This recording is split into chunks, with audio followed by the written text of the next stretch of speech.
Evening, everyone. Hello. So I thought we'd have a little look across the Atlantic today, as we've had. Well, we're hopefully getting. It's morning still in America, or in bits of America. I suppose it's now afternoon in the East Coast, wouldn't it be? But yes, the No Kings protest. I'm trying to keep a little bit of an eye on it. Um, Interesting. I mean, it's obviously a very visible reaction. Quite important, this particular one, isn't it? Because you've got Trump has, and MAGA in general, have been characterizing them now. I mean, they've taken place before. They've had these No Kings protests before, and you have similar protests in other countries. There's one in Britain, but it's not called the No Kings protest because we have a king here that most people are happy with, not so much his brother. And so it's called the No Tyrants protest outside of the US Embassy in Britain, in London, right? But in America, it's called the No Kings protest. And it's higher stakes, this one, because obviously you want a good turnout. I mean, you know, in the previous ones, people were just seeing the signs of authoritarianism. I mean, you've got to remember, Donald Trump is yesterday saying, I'm not a king. And it's like, well, no, but in January, you were sort of suggesting you were a king. Do you remember when he basically suggested he was the king? And he certainly wants to behave like an absolute monarch, not a constitutional king, even an absolute king. But the MAGA are describing it as a violent uprising, which means, of course, you know, that straight away rings alarm bells and suggests that Trump wants something to kick off. And remember, when they've been sending, this is the other thing. This is probably the first No Kings protest, big protest, since Trump really started sending in basically the military against cities that didn't vote for him, because that's what he's doing. He's sending them into cities that didn't vote for him. Because if they're Republican cities, he's only sending the National Guard in there if those Republican governors ask for it. And even then, of course, by sending them into the cities, even in Republican states, cities will often more likely as not still vote Democrat. So, yes, I'm just sort of keeping an idea. Dave there saying, do we not have a Duke of York now? No. Be quite interesting to see, because the Duke of York is quite a senior royal position. It doesn't really, I don't know that it really gives you much, but yeah, it is quite a significant one. It would be the one that under normal circumstances, because it's quite a senior, Duke of York is quite a senior royal title. Under normal circumstances, going back to Andrew, sorry, you would have thought Harry, but obviously there's that, well, he's not even living in the country. And also, although there's been a bit of reconciliation lately, there's been a bit of a schism there. So it would be interesting to see who Charles does make Duke of York, because it's not obvious who it would be. But anyway, Chris says, they're saying Trump has amassed 10,000 troops on the border of Venezuela. Yeah, so he's literally, like, Trump's supposed to be he wants the Nobel Peace Prize, right? He wants the Nobel Peace Prize. And so he's already, he basically committed a fairly serious act of war against Iran. He bombed them, right? You can't get much more of an act of war than that. He didn't bomb civilian sites, at least, but he did bomb them. Their sovereign territory. And then he's also been attacking Venezuelans. So they're saying the people on these boats are drug dealers, but it's like, they're not drug dealers until you prove it in court, mate. Why aren't you just... is anyone seriously trying to say to me that if the US Navy wanted to capture a drug-running boat, that it's incapable of doing it? Because that sounds like bullshit to me. So, so he's basically committing acts of war, definitely against Iran. He has. Arguably against Venezuela. I don't know how strongly I would put that, but certainly he's menacing them. He's absolutely menacing them. But he's also directing a war against his own people. I mean, we're not talking about just an authoritarian crackdown. When you're literally sending the army, I mean, American police are armed anyway.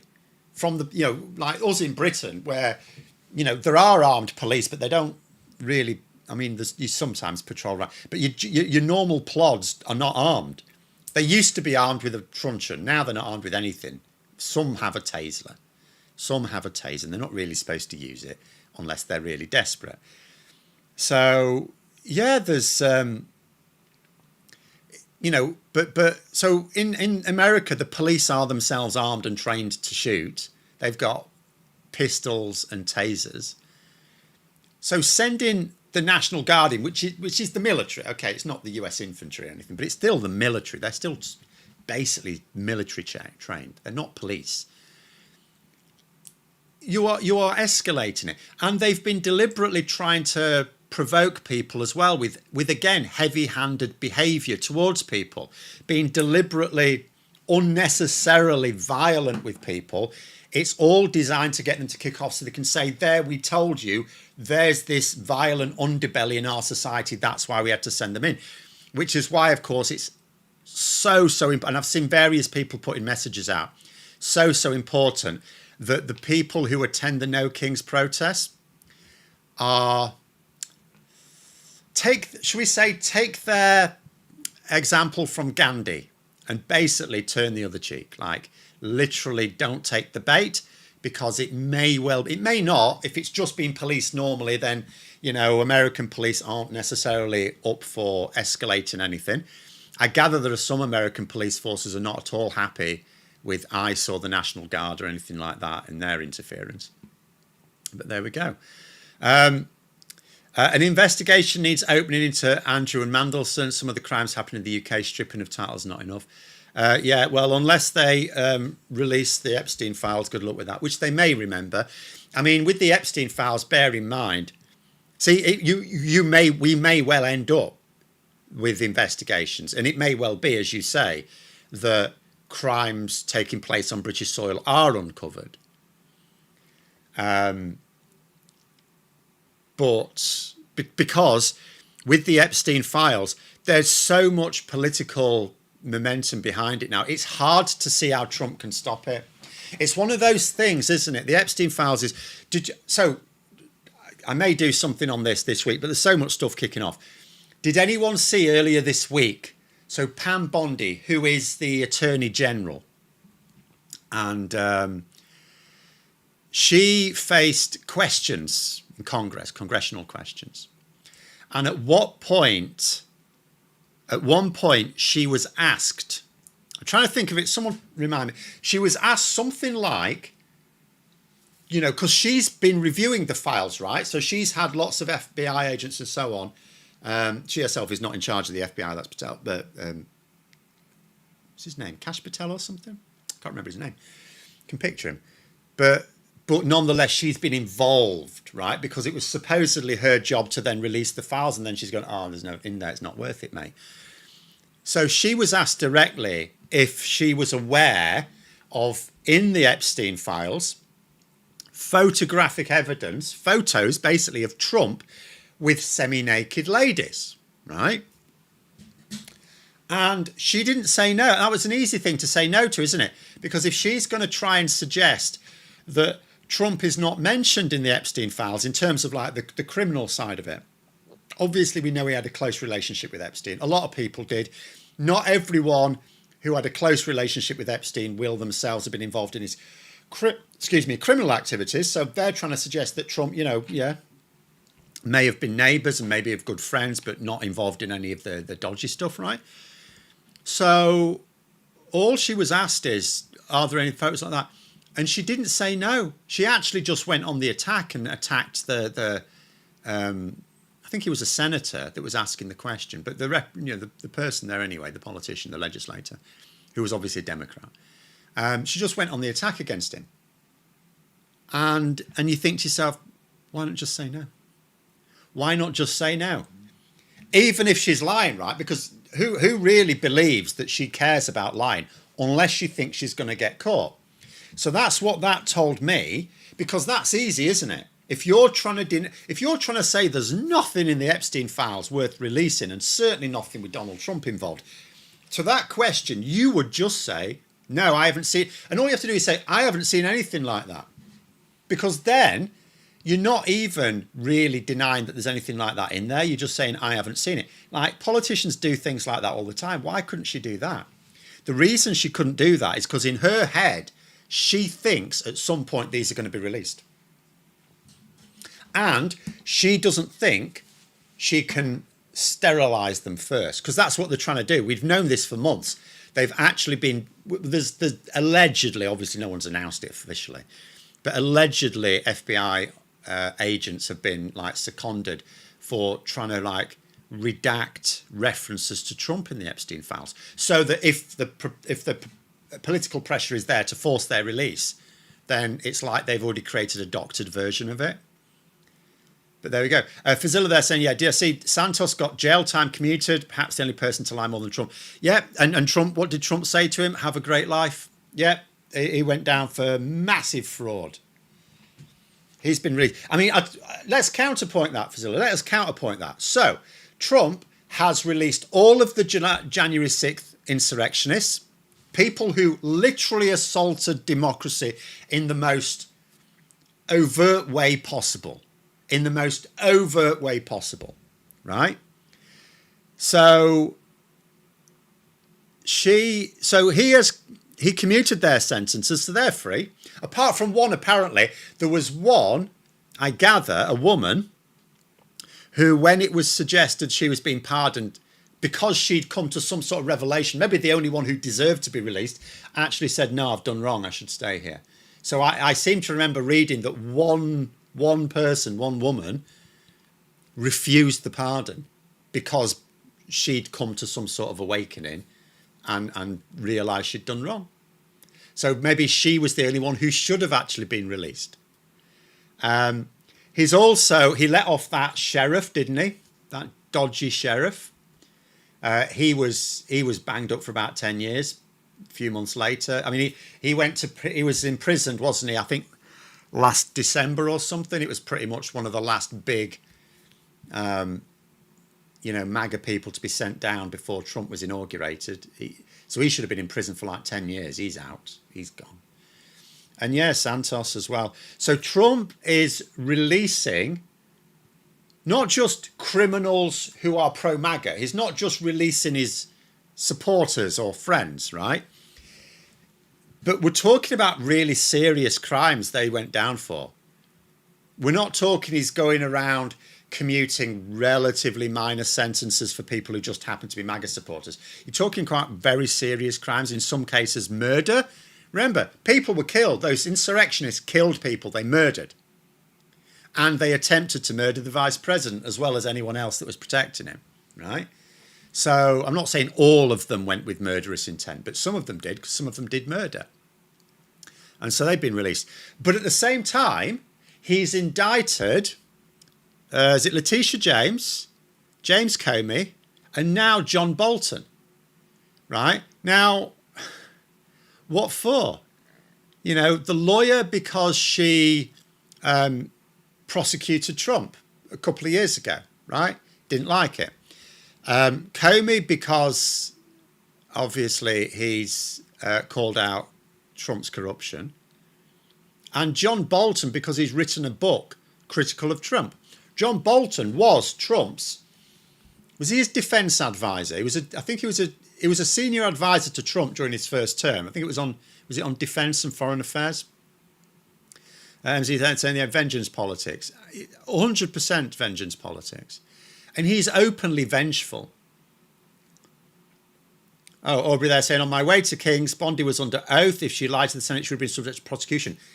If she was found, this is my point, Aubrey, if anyone could prove she lied. But how could you prove she lied unless, because she's keeping all the evidence under wraps, right? So that's what I mean. That suggests to me that Pam Bondi isn't confident she can keep it under wraps. That's why I think she wouldn't just say no. Or she obviously couldn't confirm it. She obviously wasn't canny enough to try and give, because politicians usually, one of the first, like, not quite chapter one, but one of the first lessons for any budding senior politician. And I know people like the Attorney General and Secretaries of State and so on, they're not normal politicians because they're in America, they're just literally hired by the president. They needn't have ever spent any time in politics at all. But still, one of the first lessons is how do you avoid the hell out of a dodgy question, even if it's obvious you're being evasive. How to be evasive, and it doesn't matter whether it's obvious or not, how to avoid answering a question is like one of the first things you have to learn as a politician. But she couldn't. She just went on the attack. That was all she knew how to do. She attacked the person. She attacked the messenger, effectively. But that is my point about Pam Bondi. If she couldn't just say no to that, she does not have the confidence that she can keep the Epstein files under wraps. That, to me, says they're holding on. And at that point, and that's what's mad to me, that is what is insane. Because you think to yourself, is it just Pam Bondi who thinks that she can't hold on to it forever? Or does Trump realise it as well? In which case, why are they hanging on?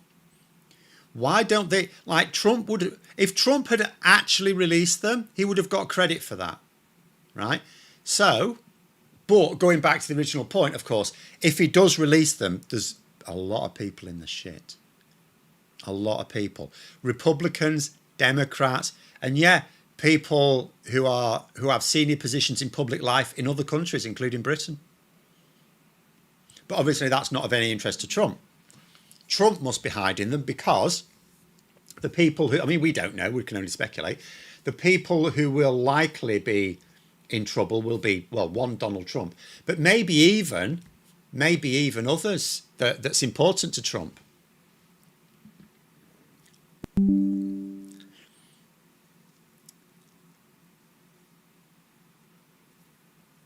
What was this? Hang on, someone asked a question.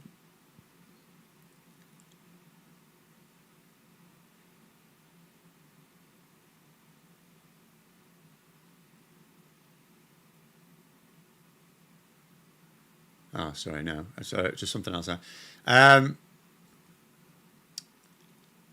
National Security Advisor, Baltimore's okay, thank you. Right, I knew he was a senior advisor.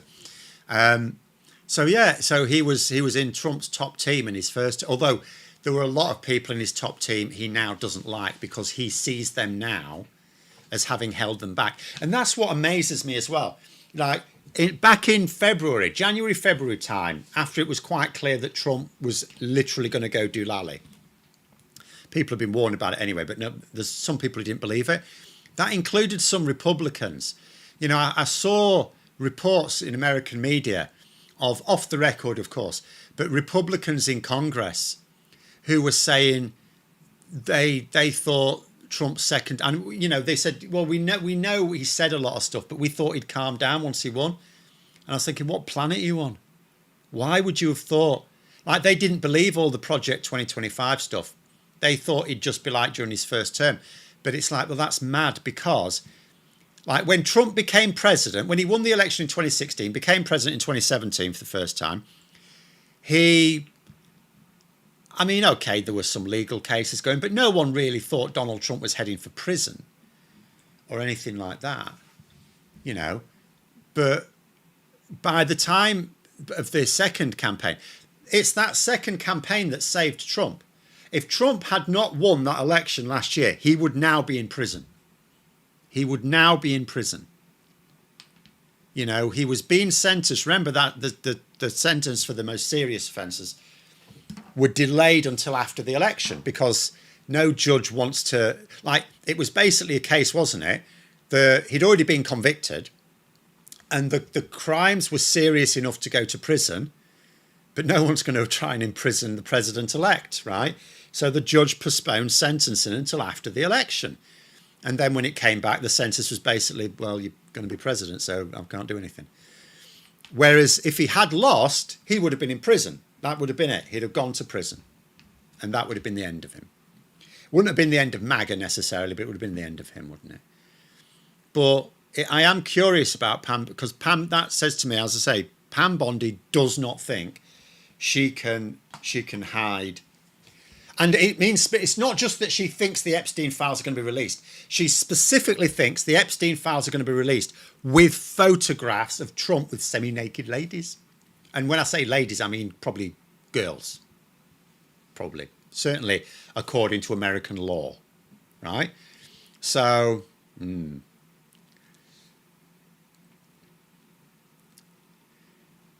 Peter Thiel and Elon Musk were listed in the meeting schedules that leaked a couple of weeks ago. Yeah, it's a bit of a shame that Musk seems to be... I mean, obviously, he's backed down on his threats to create this third party because, do you know what? It doesn't exist. He's obviously decided he don't fancy taking Trump on. I'm sure that's eating him up inside. The fact, he thought, crazily, Elon Musk thought he would be Trump's puppet master. He thought he'd be the puppet master. Couldn't believe it when it turned out. Because he's obviously seen how easily Putin got one over, I mean, like, again, Putin has yet again this week decided on American defence policy. Trump's going, oh, we might give Tomahawk missiles to Ukraine. I'd better ring up my defence expert in Russia to ask if it's all right. Vladimir wants some Tomahawk missiles. I'm thinking of giving him to some. What do you think? No. You need them, Don, mate. You need them yourself. All right. Yeah. Oh, sorry, Vladimir. I need them myself. I can't give you any. Sorry about that. Utterly ridiculous. So obviously Elon Musk, seeing how easy it is to manipulate Trump, thought he could do the same. And he couldn't. Well, he probably could, actually. No, he probably could. It's just that Musk wasn't strategic about it. He wanted things that he knew. Like even Donald Trump openly said it, didn't it? There's a certain honesty to Trump in a way, isn't there? There is a certain honesty to him in that he's not very good at hiding his real intentions. Like he openly wants revenge. He openly says he doesn't want people who didn't vote for him to have a good life, right? Or support him. And he openly said that, Elon Musk wanted these like tax breaks for EVs, electric vehicles. And Donald Trump said, well, I'm obviously not going to do that, am I? And so Elon Musk probably could have had Trump to an extent wrapped around his finger if he'd just chosen his battles better. If Musk had just accepted that, do you know what? His Tesla stuff's going to struggle. If Elon Musk had have thought to himself, look, Tesla's going to struggle with a Musk presidency, but my other stuff, is going to do well, like SpaceX and stuff. I can get a load out of this. And he screwed it up, didn't he? Because he tried to get it all. He tried to properly control Trump, and it didn't work.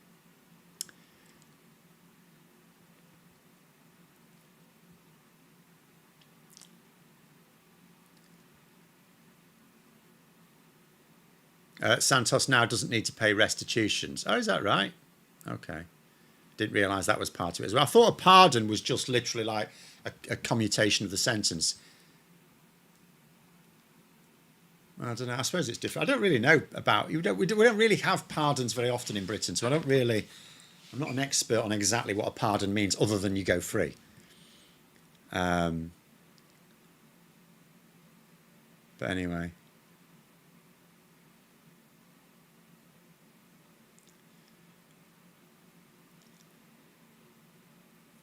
John, they're saying Ukraine, stuff your tomahawks, we have flamingos. Well, see, that is also partly true as well. See, the tomahawks goes way back. I mean, it's not just a new thing. Ukraine wanted American tomahawks for years. Well, not certainly for years, but certainly over a year ago. They were trying to get them off Biden. Biden wouldn't supply them either, remember. This isn't just about Trump under Putin's thumb. Biden was very reluctant. Well, very reluctant, until right at the last minute, he didn't want Ukraine launching long-range strikes into Russia at all. In fact, for quite a long time, didn't want him launching strikes into Russia at all, even to take out assets which were clearly being used to target Ukraine. And so, as John says, Ukraine just developed their own. So there is an extent to which part of Putin's failing, I've said this before and I'll say it again, part of Putin's failing here is that because he sees Ukraine as weak, that's why he thought he could take it. Like in Putin's head, he was going to invade Ukraine, which he did, and then the Ukrainian government would flee into exile because they're all weak and cowards, right? That was how it worked in his head. So it didn't really, so he had no plan beyond it, which is why he's now stuck in a quagmire, because that's not how he worked out. But that's his mindset. He's got this ultra-nationalist mindset that his culture is superior and everyone else is weak. And it causes you, although Putin is strategic, he's not a fool. He is strategic, but it pollutes his strategic thinking because he has this bias that everyone else is weak. Everyone outside of his culture is weak. So he thinks the same of Ukraine. So he thinks, for example, that if he can stop America supplying Ukraine, that Ukraine is defenseless. Now, if America stops supplying Ukraine with literally everything America's supplying, then yeah, Ukraine's basically buggered. But it's not completely defenseless. It has, as any country that's defending itself will, it has put a lot of research into new tactics and new developments. So they're leading the way on drone technology. I say that Russia's also doing really well on drone technology as well. Surprise, surprise, two countries that have seen massive benefits of using drones. Those two countries are basically driving progress in drone technology. But also, yeah, the flamingos. Ukraine have said we need to launch long-range strikes into Russia. We have to, at the very least, be able to take out military assets that are targeting us. But also, as we know, they've been targeting the refineries. So targeting things that they are. I'm not an expert on international law in terms of what you can and cannot target, by the way. But obviously, oil refineries seems fine, which is fair enough because that is part of the infrastructure. Although it's part of domestic infrastructure, it's also part of the infrastructure of war. So they needed to be able to do it. If no one would supply them, and it's not just America not supplying Tomahawks, there's Germany was dragging its feet on things as well. And we, Britain and France with Storm Shadows, we were also likewise. We were basically taking America's lead. So what were they to do? Develop their own. It's not realistic, I'm afraid, for them to develop literally everything they need. But where they can, yeah, they're certainly not defenceless. Tim L, well, they're saying Peter Thiel and Larry Ellison, the most powerful people in the world alongside Miller. Yeah, Steve, you must mention Stephen Miller in there, certainly. Yes, because, Trump,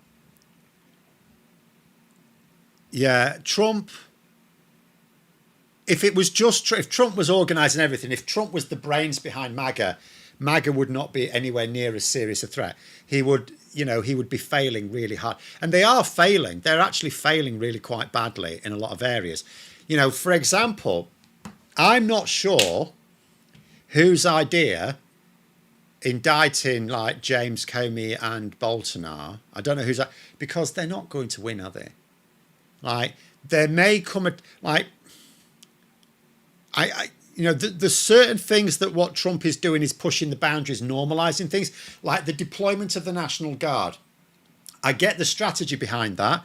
The strategy behind attacking those cities is to normalise the idea of sending the National Guard in to do whatever the president says needs dealing with.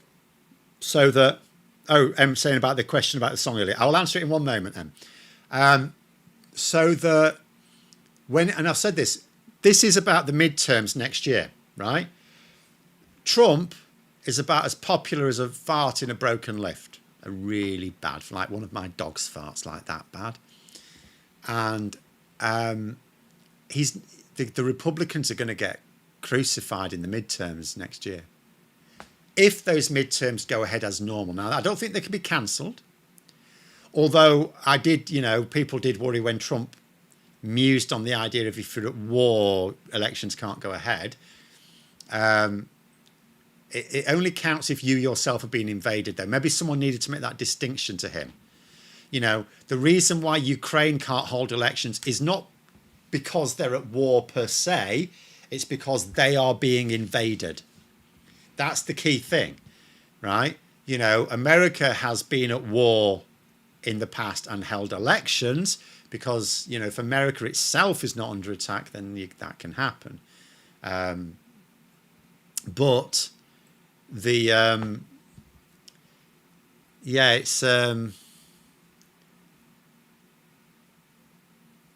it's about the midterms next year. It's so that they can put it's so that they can put military level security around voting centres where it's mostly, like, even in Republican areas, there'll be pockets where it's mostly people voting Democrat. They know where those pockets are. There's so much money in American politics. You know, like in this country, for example, one of the most important things that party activists do for their party is go around polling people, like canvassing, it's called. And they want, you know, they're canvassing for various opinions, but one of the things they're canvassing for is likelihood to vote for different parties, because they want to know, you know, which areas are more likely to vote for you, and which one, you know, and how strongly and stuff like that. In America, they have all this information. They've got so much money. The quality of data collection is immense in America because the vast amounts of money they've got to spend on it.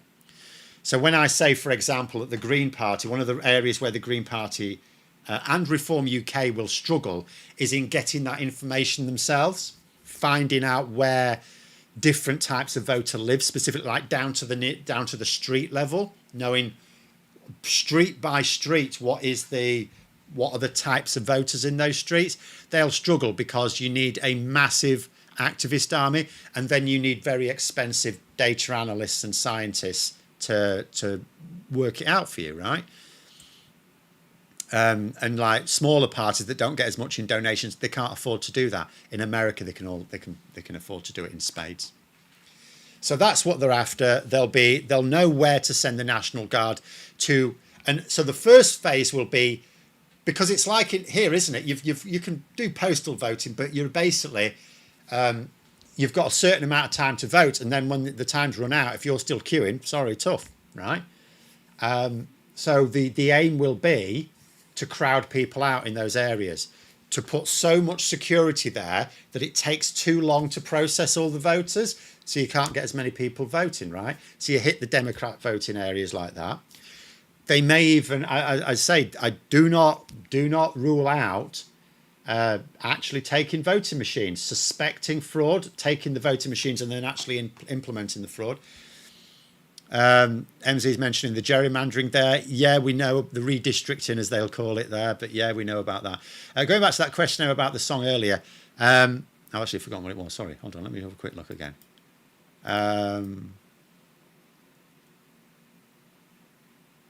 I put the lyrics in the comments. The transcript isn't very accurate. Yeah, people don't need transcripts. I can sing and play a few instruments. I can't at all.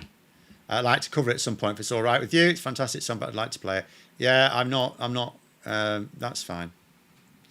I have done another one, but I'm not necessarily going to release it now. It's a bit funny, the old AI songs. I'm a bit on it. On the one hand, you know, it's a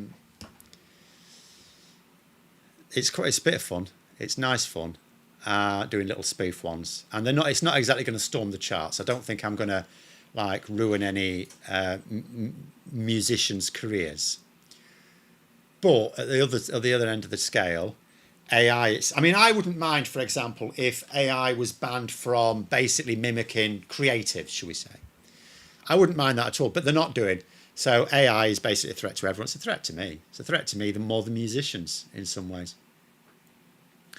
James there saying Lincoln held an election during the Civil War, had an election during World War II. Well, so the Civil War was more serious. I don't know about that. I'll take your word for that. World War II, yes, there was the attack on Pearl Harbor, granted, but there wasn't really an attack on America, as in any American civilian areas. So there was no problem with the United States organising an election during the Second World War. But, you know, it is what it is. I might, have I got my latest one? I might show you my latest offering as a little sneaky peek at the end. At the end, this is, if it'll work. Looks like the UN will have to send a lot of observers to the midterms. Yeah, somehow I don't think that's going to happen. I am, yeah, this is what worries me about the midterms. This is why these No Kings protests, they really do need to work. I'll tell you my problem with them is, so obviously, I mean, the idea is just to get as many people out as possible. And hopefully a lot of that's happening. But obviously you've got organised groups in there as well. There are parties and groups who are taking part, which is, fine. My issue with them is they seem to be like leftist groups. So it would be much better. Do you know what it's like? It's like the rejoin the EU marches that happen each year. Well, it's not happening this year. It's going to happen now next year. But nonetheless, so when I went, I remember one particular one where I sort of, did the full march. I went there early enough.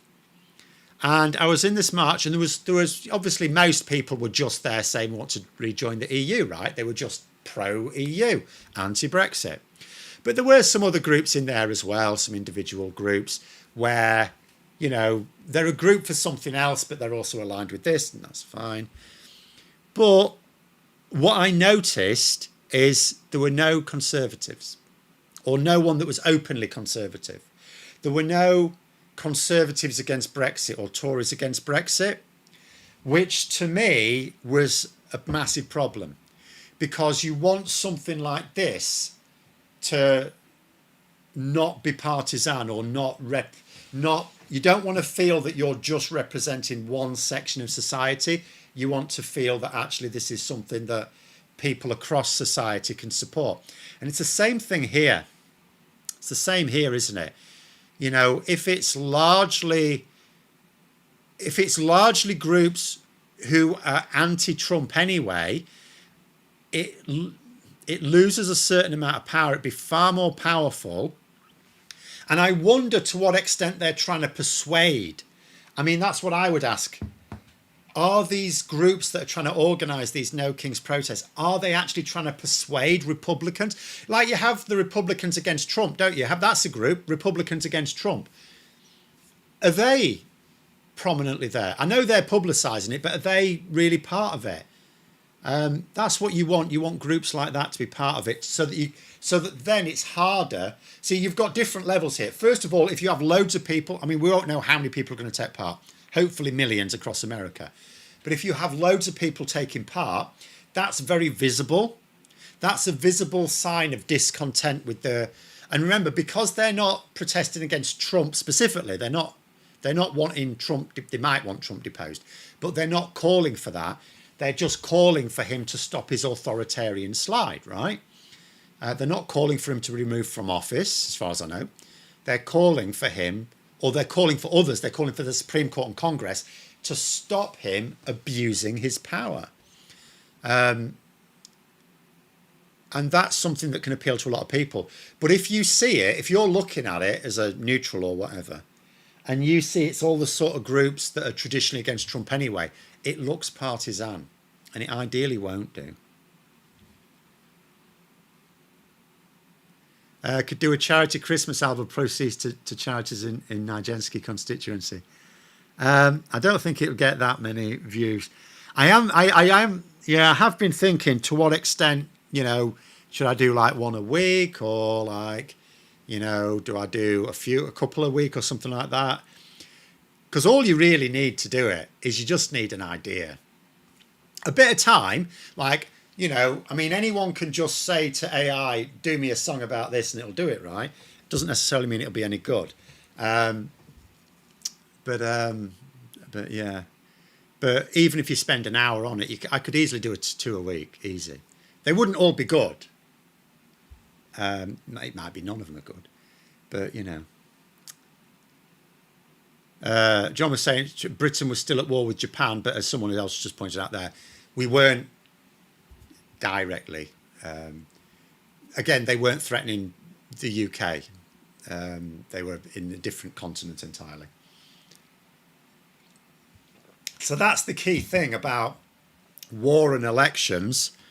You know, is it physically? It's not physically possible for Ukraine to hold elections. They cannot physically do it. They cannot do secure elections. Russia's in control of a load of its territory for a start, and even the territory that's not. I mean, can you imagine Russia? You know, you get a load of people queuing up for a polling station, Russia will bomb the hell out of it, right? So you couldn't physically hold an election. Oh, the Capable Glober there saying the Epstein files and gun registry is getting the Conservatives to wake up over here. I'll tell you what's interesting. No, I'm going to do a video on this. I might do a video on this tomorrow or Monday or something like that. I'll come to that in a minute. But yeah, well, I didn't know about anything to do with gun registry. That would be a surprising one for me. But the Epstein files certainly is a huge political play in America. I can certainly perceive that. It's run out of Trump's control, hasn't it? It's completely out of his control. And the thing is, to me, if I was in Trump's position, I'm going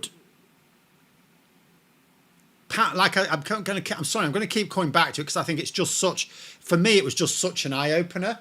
Because for me, right, before that Pam Bondi thing, right, before I read about it, in my head, I'm thinking to myself, Trump is trying to stop the release of the Epstein files. There's a lot of people in America don't think he can. But I don't know. But that, after this week, I'm now thinking Pam Bondi thinks there's at least she's not necessarily saying she thinks it's very likely they are going to be released. She does think there is a serious risk because that's why she didn't lie. That's the reason she didn't lie is not because she's honest.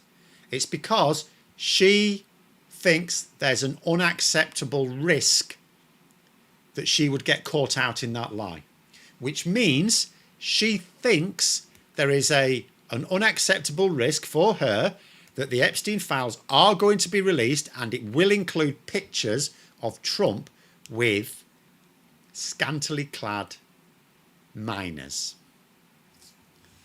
That is what that suggested to me. And at that point, you would say, if I was in Trump's position, I would think if my own Attorney General doesn't have the confidence to keep this under wraps, it would be better, because if it's going to be released anyway, whatever harm comes from it is going to happen. But do you want to be seen as the one who resisted it or the one who released it? That's the key thing.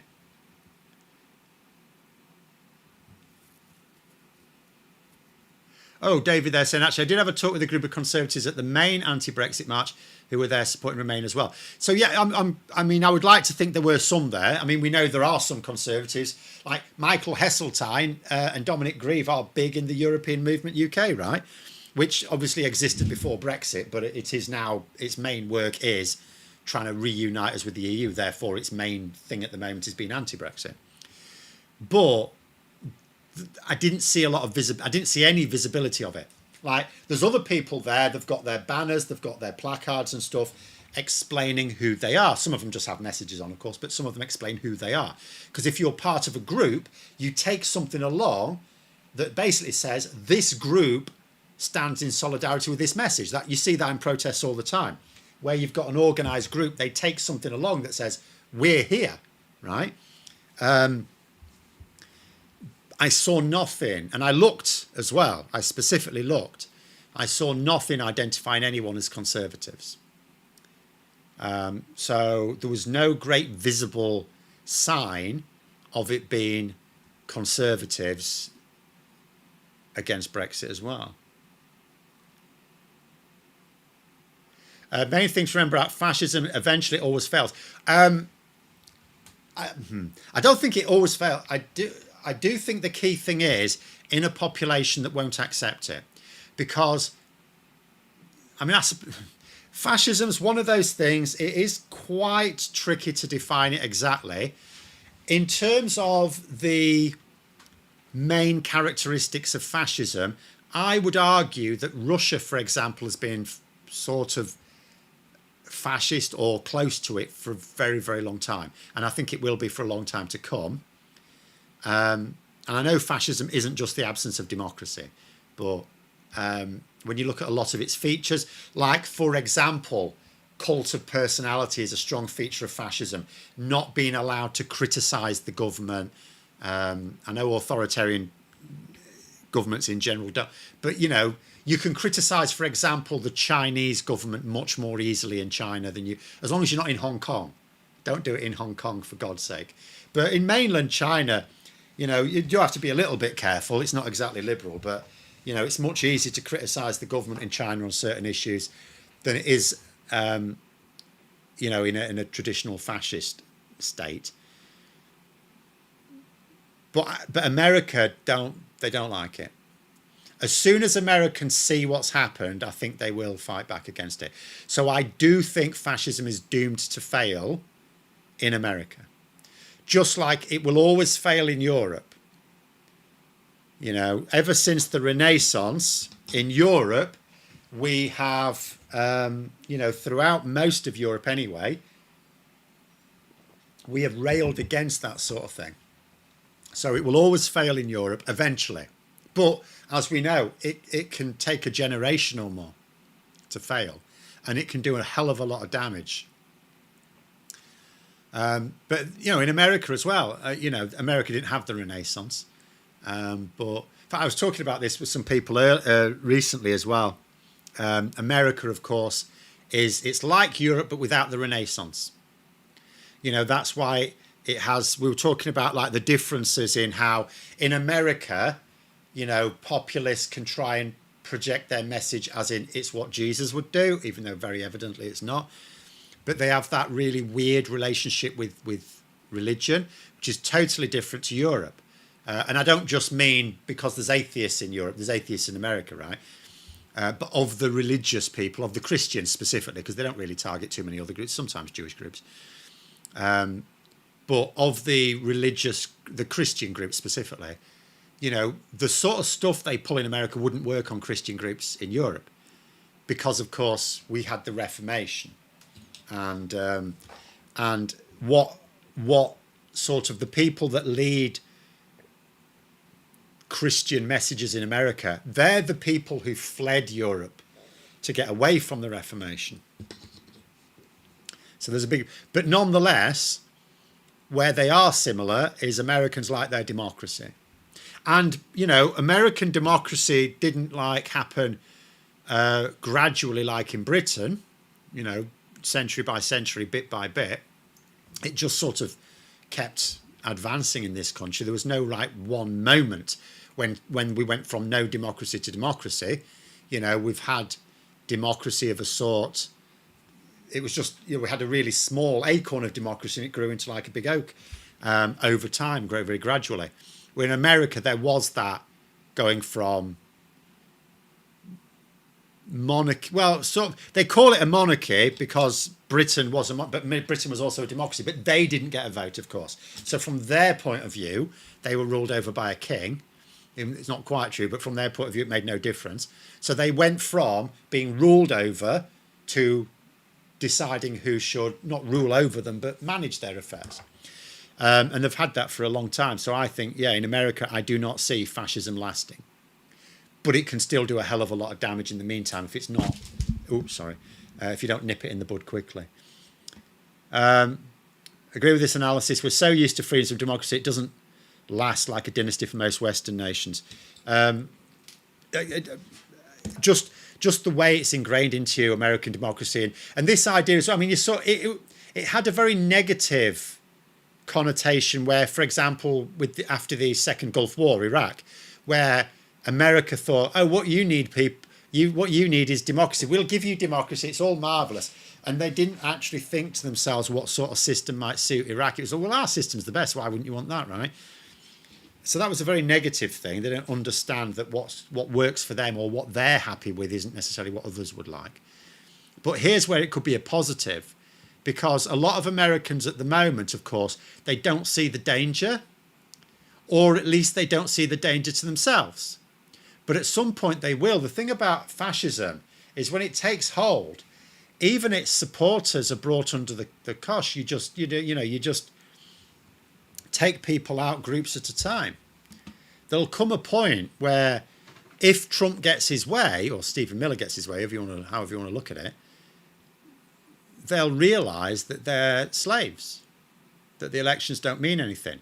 Like in Russia, they get away with it. Putin gets away with it because Russians ultimately think that the world's against them and they need a strong leader. So they accept a lot, well, not everyone, obviously, but a lot of them accept that loss of freedom in return for what is in their mind security. They think they're getting security by trading away their freedom.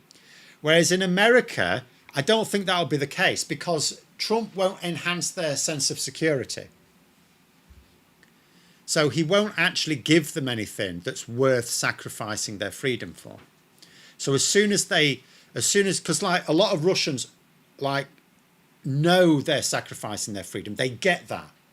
They think it's worth it because they're living more secure lives, because they think without that strong leader, everyone would suddenly invade Russia, forgetting that Russia's a shithole and like China wants a couple of bits on the east of it. That's about it. They might want Siberia back maybe. But by and large, no one would want to invade Russia. It's a shithole. What would you want Russia for? What if the USA pulls out of both the UN and NATO? The UN, who would really care at the moment? Given that they're pulling foreign aid all over the place, would it make a big difference? Other than there'd be no point in having the... Well, actually, would there? Would we keep the UN in New York or not? Not if they're going to turn down visas for delegates, I guess. But NATO would be more serious. NATO is more serious because without America, NATO, you might as well just have it. I mean, I don't want to downplay Canada's, input here, but Canada would sensibly have to direct its own forces to, because remember it's the North Atlantic Treaty Organisation, and areas around the North Atlantic away from Europe are also under Russian threat. So, yeah, really, if America pulled out of NATO, you might as well just have a European version that can link up with Canada for actual Atlantic operations. But in terms of land security, I mean, it's moving that way anyway, if we're honest. It's fairly clear it's moving that way anyway. Like, at some point, I don't know how this is going to end. I don't know when it's going to end. At some point, there is going to have to be some sort of peacekeeping force in Ukraine. At some point, under whatever circumstances. Let us be honest, that peacekeeping force is going to be comprised of Europeans, exclusively Europeans. It's not going to be comprised of American troops, that's certain. It probably won't be of Canadian troops either. So you could argue we're already moving to a point where, for practical purposes, there's already going to be a European, for land security, shall we say.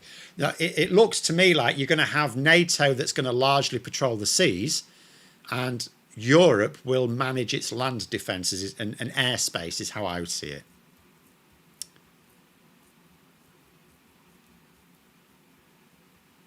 Oh, John, they're quoting, of course fascism can happen in America, we'll just call it freedom, Huey Long, governor of Louisiana in the 1930s. Well, you can, I mean, I know there was a lot of talk in the 1930s America of like, don't be too sure, don't be too confident, don't be too complacent. Obviously the 1930s and the 1940s, there was a lot of concern over fascism. We saw fascism taking over Italy, Germany, and, so other people were trying to warn against their own countries being complacent. But I do not think it could... I mean, it didn't last in Italy. It didn't last in Germany. It would be interesting to see how long it would have lasted in Germany if Hitler hadn't basically made war with the whole continent. But I fundamentally don't believe that the German people would have taken it. The country of Martin Luther. I don't think they would have taken it forever. in a way that they do in Russia. I think Russia's a different beast. I think it can last. I think, I think fascism can last forever in Russia. I'm not saying it will, but I think it can. Whereas I don't think it can anyway. Yeah, we had fascism in Spain later on. Again, didn't last. You had it in Czechoslovakia, didn't last. It's they're trying to bring it back in Hungary. It won't last. I mean, that, Orban himself may not last there. But, at some point it'll come back. It'll keep coming back, because what happens is you flip from one to the other, don't you? You have fascism takes hold. People decide it's not worth sacrificing their freedom for. So they rebel against it. At some point, when there's a critical mass of people who are suffering from it, they fight back. So it'll eventually fall. Or the fascist state will be, the leader who was keeping it together will fall. It'll be taken over by someone who ultimately is not a very good fascist leader. Something will happen and there'll be cracks appear and it'll fall. And then you'll go, it'll be back to liberal democracy again. And then that'll be great. And then people will grow complacent again and they will, because that's what allowed Brexit in this country. And it's what's allowing people to think that leaving the European Convention on Human Rights will be all right for us, because they're taking for granted the things that the EU gave us, the thing that the ECHR has given us. They're taking it all for granted. And people don't understand as well. Like, I saw something on Twitter. I didn't respond to it, actually. I wish I had now. Someone on Twitter, because, they were taking issue with it. I think it was a Labour MP, but don't quote me. I'm just trying to vaguely remember a Twitter conversation now. And they, whoever it was, I think it was a Labour MP, had said that the European Convention on Human Rights gives us the legal right to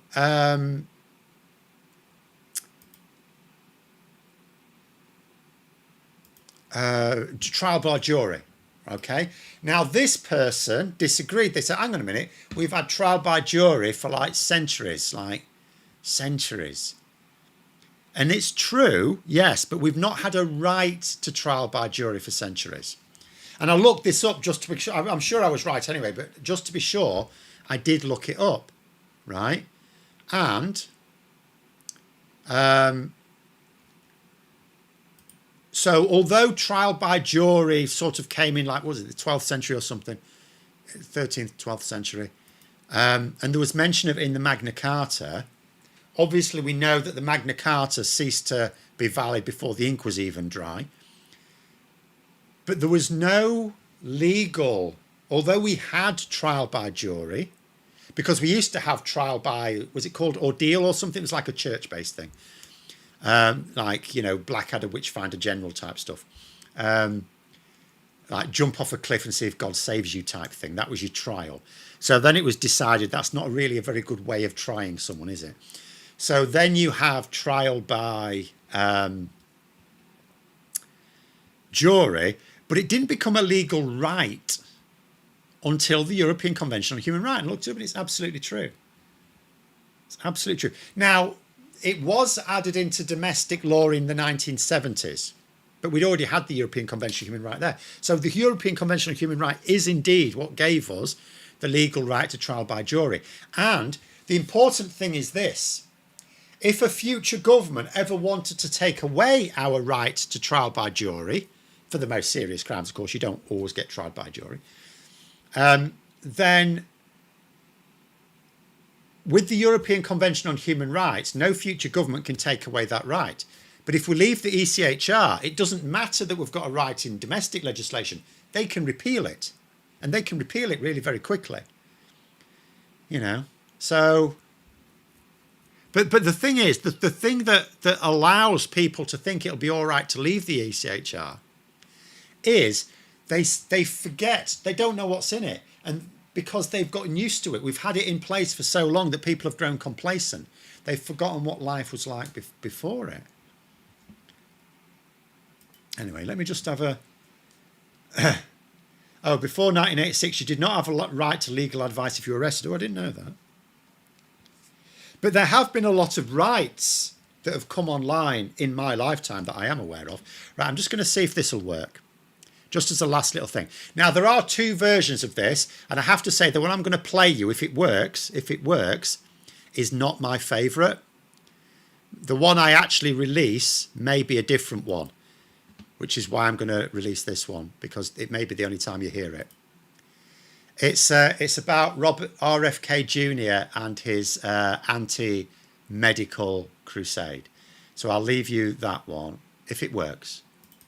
Well, the docs in their lab coats with stethoscopes and degrees said, wash your hands, take the shot, get on your knees and say please. But along came Bobby Kennedy with a pot yacht and a gleam. Said, don't you trust those pointy heads, they're lying for the regime. That microchip's a tracking device, I read it on a blog. So we tossed our Moderna in the nearest hollow log. And it's back to the dark ages with Bobby as our guide, trading penicillin for a sense of righteous pride. The leeches are a brewing, the barber sharpening his knife.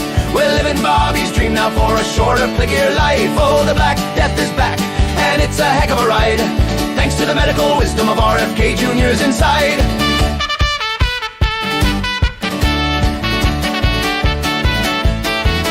He said, what's a little measles? It builds character, you know. And that autism scares a hoax cooked up by Fauci's show.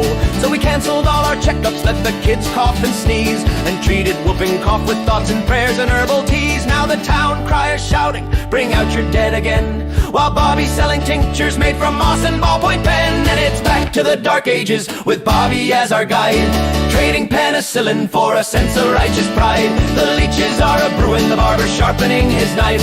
We're living Bobby's dream now for a shorter, pliggier life. Oh, the Black Death is back, and it's a heck of a ride, thanks to the medical wisdom of RFK Jr.'s inside.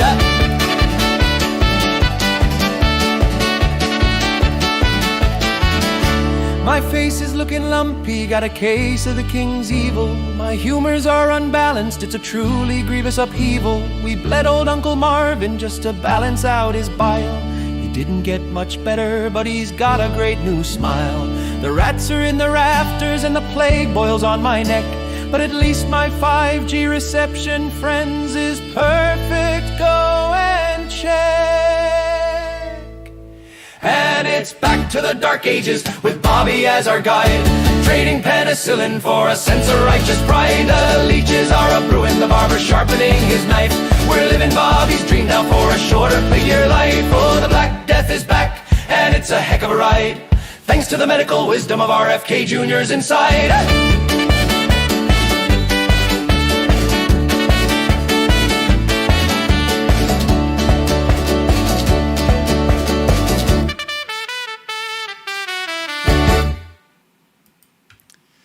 I did like Chris's comment there, the dub AIers. Yeah, we could call it that. That's not actually that's probably not the version that will go out. So the program I use, Suno, it does you 2 versions.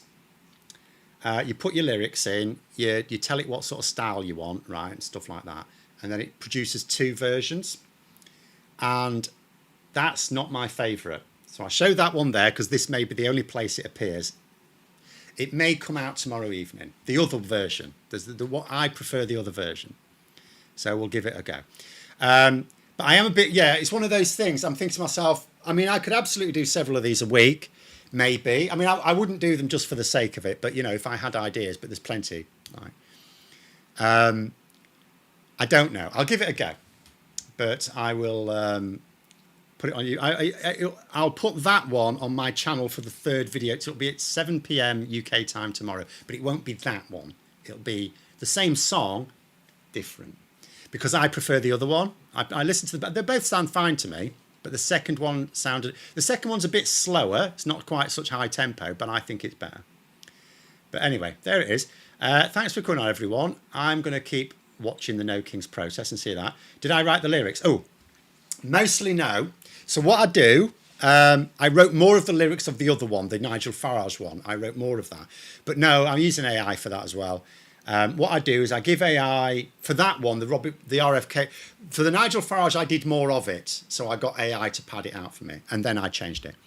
For the RFK one, I basically just gave it the premise. Can you write me lyrics about this? And then I changed them as and when. But I'm not like a songwriter. So, no. It is basically AI.